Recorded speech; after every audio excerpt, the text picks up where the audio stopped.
good plan to get revenge for cheating. I look forward to the first day of deer hunting season like I looked forward to Christmas as a kid. It always falls on the first Monday after Thanksgiving in Pennsylvania and is something of a state holiday. Many schools close because a large number of students from the lower grades, as well as many teachers, will be out in the woods of Pennsylvania on Monday instead of in the classroom.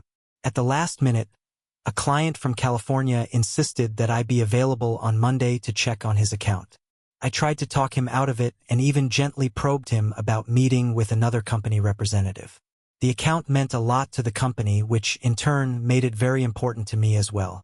For the first time since I turned 12, I spent the first day of deer season at work.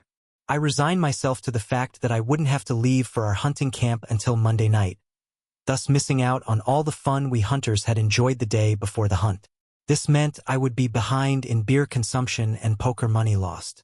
With any luck, I would be able to make up most of the lost time, beer and money on Monday night. To that end, I packed my hunting gear into my pickup truck, threw a case of beer in the back seat, and made the 3-hour drive to our hunting camp in Bradford County.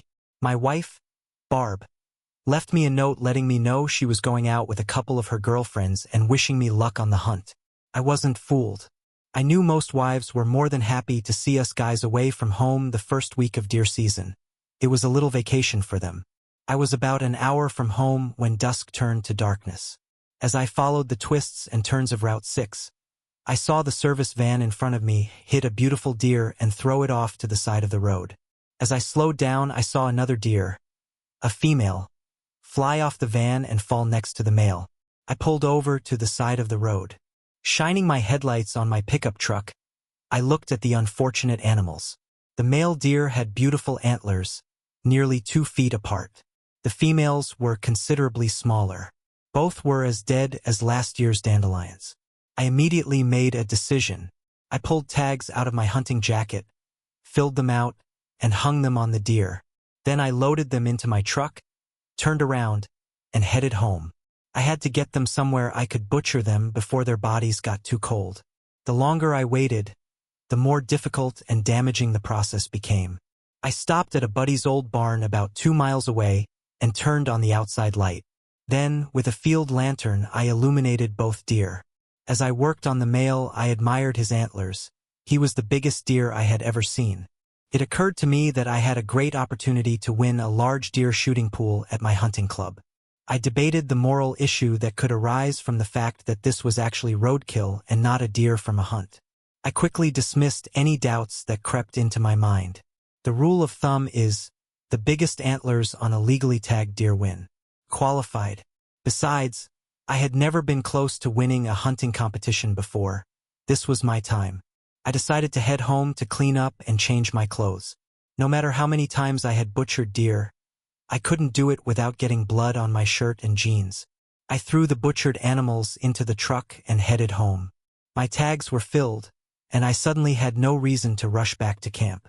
By the time I got there, it would be too late to drink beer or play cards. At least I had my animal tags properly secured, I thought as I turned onto the dead-end road that led to my house. I had already seen a friend of mine fined heavily for having a tag fall off his deer.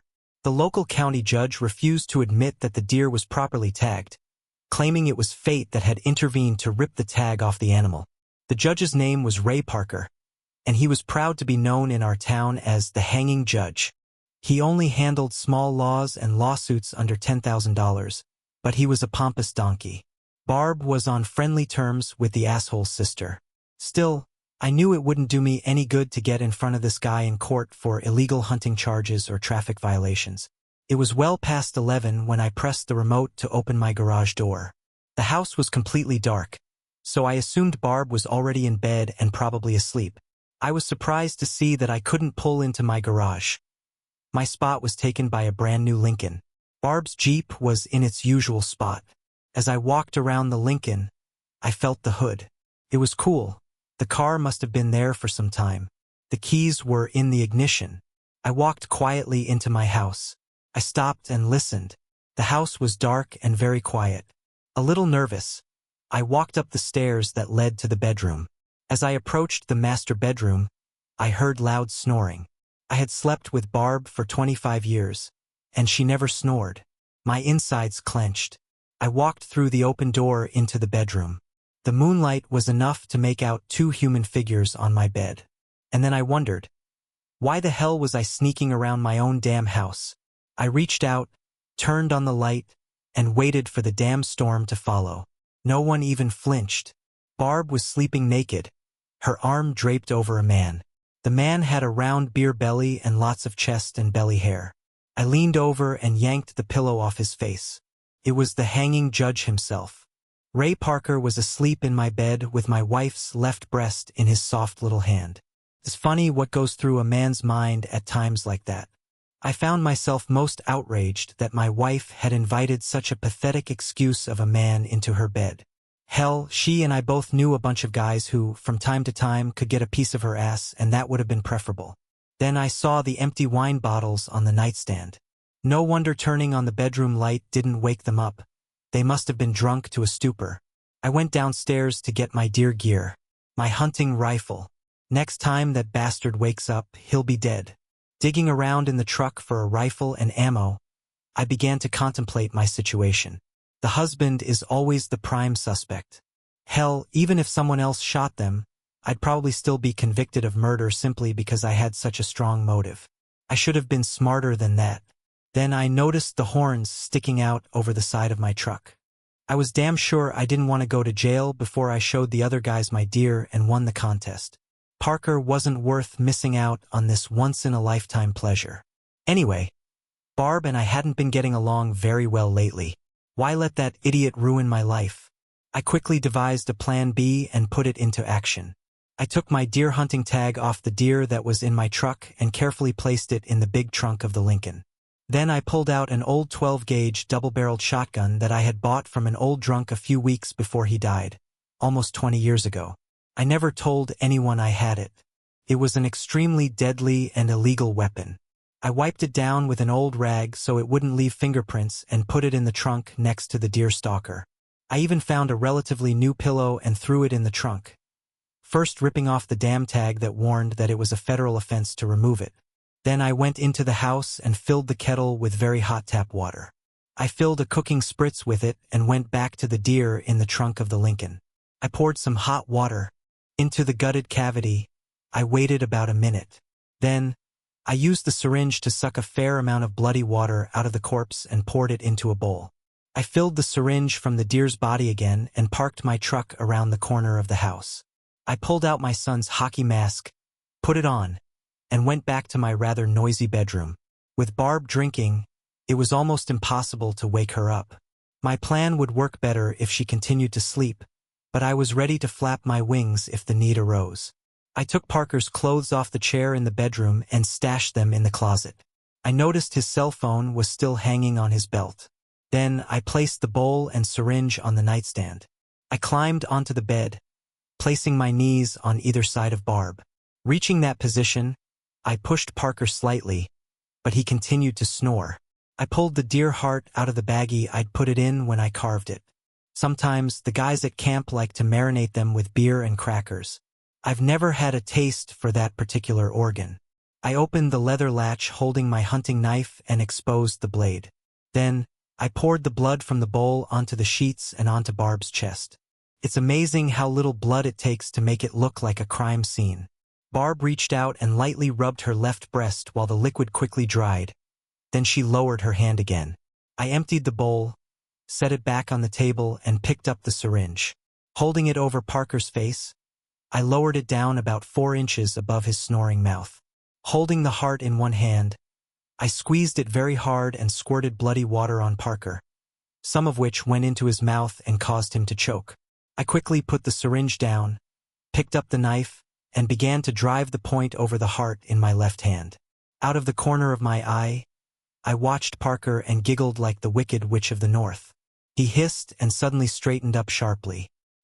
He looked at the heart in my hand, then at Barb's bloody chest, coughed, and spit out the blood he'd swallowed. He sighed convulsively. Then I turned my masked face to look at him. That was enough. He jumped out of bed and rushed down the hallway like a rocket. All I had to do was get to the garage. As he was opening his car door, completely naked, I shouted, "You're next." He slammed the door shut and sprinted out of the garage. I went back upstairs, put Parker's clothes back on the chair, took his cell phone, and slipped it into his pocket. Then, I pulled Barb's cell phone out of its notebook case and slipped it into my pocket too. I took the bowl and syringe and put them in the sink with the rest of the dirty dishes. I turned on the dishwasher and went to my truck, first turning off all the lights and closing the garage door. I was only a few miles down the road when I noticed a large Lincoln standing on the side of the road. It occurred to me that there must be some truth to the old theory that a couple of pounds of sugar in a car's gas tank can have disastrous consequences. Half a mile away from the car, I spotted what was obviously a naked man running down the highway. As I drove closer, he turned and ran toward the shore, out of sight. Well, what kind of sick, crazy bastard would run naked in late November in northern Pennsylvania? I saw my duty clearly. I grabbed Parker's cell phone, dialed 911, and reported the disturbing sight I had just witnessed. But I forgot to leave them my name. They would have to rely on caller ID to determine exactly who made the call. Less than an hour later, I drove past the spot where I had seen the 2 deer killed. I picked up Parker's cell phone and dialed my home number. The call went to the answering machine. The first time I hung up and dialed again. This time, Barb picked up after the 4th ring. "Hello. Something's wrong," Barb asked with that usual preoccupation you get in the wee hours of the morning. "Turn on the light and see what's left of your lover." I hissed into the receiver. I waited about 10 seconds. Then I heard a primal growl. Barb must have seen the blood and found someone's heart next to her in bed. At least, that was the only thing that could have upset her that much. "You crazy bastard," Barb yelled into the phone. "You killed Ree. You'll never get away with this. I'm calling the police." The phone in my ear went silent. A smile flashed across my face as I thought of the story Barb was telling the police at that very moment. I pulled up to the hunting camp around 4 a.m., hung my deer on a pole we had for that purpose, and noticed a couple of smaller deer already hanging there. I grinned to myself as I entered the cabin. When I walked in, old Dan McGraw was already cooking breakfast. He had been picked to cook for the group. Then, he could go hunting until the next meal. He put a plate of bacon, eggs, and potato pancakes in front of me, and I dug into the meal. Tom Burton got out of bed and went outside to check the weather. He was gone for a minute or so, then burst back through the door. "Where the hell did you get that deer, Dave?" he asked demandingly. "That's the biggest one I've ever seen." His question caused a mass migration out the front door. Few things give a hunter more hope than the sight of a beautiful deer taken by someone else. It renews their hope and fires their imagination. I explained how I had stopped by a friend's house at dusk the night before, went out into the thickest thicket of brush and mountain laurel I could find, and came upon a large male. Then, as he ran full speed through the dense thicket, I stalked him and shot him once. The rest was history. While the other guys pulled on warm clothes and put on their insulated boots, I stripped off my clothes, climbed into my bunk between the sheets, and fell sound asleep. A few hours later, something jolted me awake. I opened one eye. There was a head in a police cap in front of me. "Mr. Reed, I hate to interrupt your hunt, but I have a few questions for you," he said calmly, not trying to hide his sarcasm. I stared at him for a few seconds, then sat up and scratched all the places a man should scratch when he first wakes up. Then, I pulled on my pants and shirt and headed for the coffee pot. "Now, that's a nice deer with your tag," he began. "Where and when did you get it?" "On a friend's property. The time is on the tag," I answered slowly. "Our state police officers on the hunting license committee. Right now, let's cut to the chase, Mr. Reed," he said. "Your wife called the Springville police this morning. She said you killed her lover, who turned out to be County Judge Ray Parker. She said you cut out his heart and left it next to her on your bed." He paused. "And to make matters worse, Parker's car was found abandoned about a mile from your house. A search of the car turned up a dead deer and a sawed-off shotgun in the trunk. There was also a pillow with the federal tag removed," the cop added. After thinking for a moment, he continued. "Ray Parker's body has not yet been found. It's only a matter of time, Mr. Reed." "Why? Don't you make it simple and tell us where you put Parker's body?" the cop insisted. Wow, you guys are good. I grinned. Skip all that forensic investigation and just want to get some dumb guy to confess to a murder when you have no body, no motive, no weapon. The cop picked up my hunting knife, which was in a plastic bag, and waved it in front of me. Jealousy is the oldest motive. Not many men are very happy when they find out their wife is a cheater. All we need is Parker's body, and we'll have everything we need to send you to prison for a long time. I'm more than a little disappointed in the way various law enforcement agencies are handling this situation. I grinned at the surprised cop. You draw the wrong conclusion and then try to prove that it actually happened.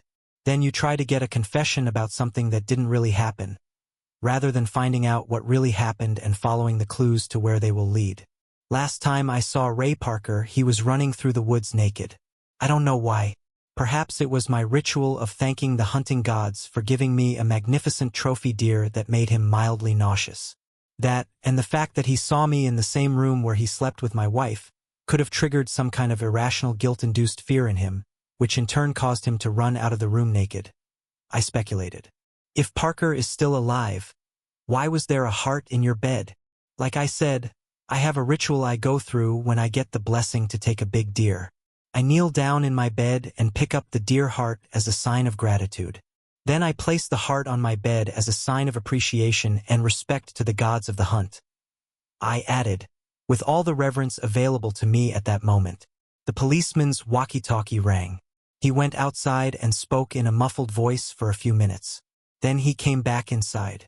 Ray Parker was found half an hour ago, wandering naked in the woods. 2 hunters found him and pointed him in the direction of the road.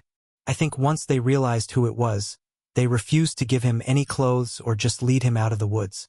They told him they were here to hunt, not pick up trash. The cop grinned. I thanked the officer when he gave me my knife back. He asked me to stop by the local police station and give a statement. I promised him I'd do it as soon as I finished my week-long hunt and crawled back into my bunk. Friday afternoon, I stopped by the police department. They were a little pissed that I waited so long to make my statement, but that wasn't my problem. It seemed Ray Parker accused me of making him believe that I had cut Barb's heart out. He further claimed that I planted a deer and a shotgun in his trunk and even ruined his Lincoln. I have the right to practice worshiping the gods of hunting in my home, I told the police officer who questioned me. If he is not satisfied with my rituals, he really should stay out of my marital bed.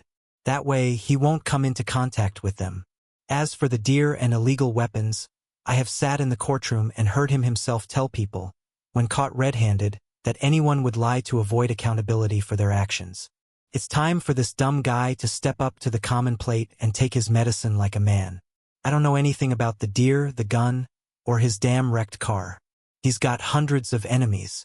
Didn't the cop tell me he also had a pillow with the tag removed? That's a federal offense. Check this out. Friday night, I was asleep in my bed at home. I felt the bed stir and woke up to find Barb sitting on the edge of the bed next to me. She hadn't been there when I went to bed. I suppose you know I called our kids and told them to lock the doors, Barb began. I told them that you went berserk and killed my lover and that they should call the police if you showed up on their doorstep. I'd heard something about it, now that you mention it, I admitted quietly. You may have even heard rumors that I called the police and told them that you cut out Ray's heart and left it lying in our bed. Barb continued as I nodded in agreement. I guess you heard that Ree was charged with a firearms violation and fined for transporting an illegal deer and for hunting without a license, Barb continued. The ADA even tried to prosecute him for taking the tag off the pillow, but I think that's legal since the pillow has already been sold. No, I replied in surprise. You can take those tags off once you pay for the pillow. I suppose the same can be said for mattresses. I never knew that. It seems obvious, Dave. It was a new pillow, and now it's covered in blood and some kind of filth, along with all the other linens and pillows that were on that bed. You didn't have to resort to that ruse. Ree has enough problems with the other cases he's being accused of. Knowing your character, I'm still surprised he didn't have crack and prescription pills in his trunk. I have no idea what you're talking about, Barb. That Parker is a cool dude. I never knew he was into illegal stuff like that. It's not like I ever realized he was sleeping with my wife. So how would I know what he's like? I replied. You're not going to be happy with that fool lying next to you for long, Dave, Barb complained. She's been married a couple of times and can't keep her legs closed. She'll spread them for someone else the first time you turn around. Well, Barb, I've come to the conclusion that this is true for a great many women. The difference is, I don't expect much from Doris. She's an idiot, but she's great in bed. Look at those tits, I exclaimed, pulling back the sheet that covered the sleeping woman. I told you a long time ago that if I ever caught you cheating, I'd be in your cousin's panties in a heartbeat. You were warned, so don't whine. It doesn't suit you, Barb. You really set me up, Dave, Barb confessed. Ray Parker was the only man I ever cheated on you with, and only a couple of times. By the time you get tired of Doris, we'll be even, won't we, Dave? Until then, I'll sleep in the guest room. I've been staying with Susan, but she, my only daughter, has made it clear to me that she thinks I'm a terrible mother. I shouldn't have called our kids and told them to lock the doors in front of you. They would never have known about my stupidity with Ree, Barb said thoughtfully. You never would have told them, would you, Dave?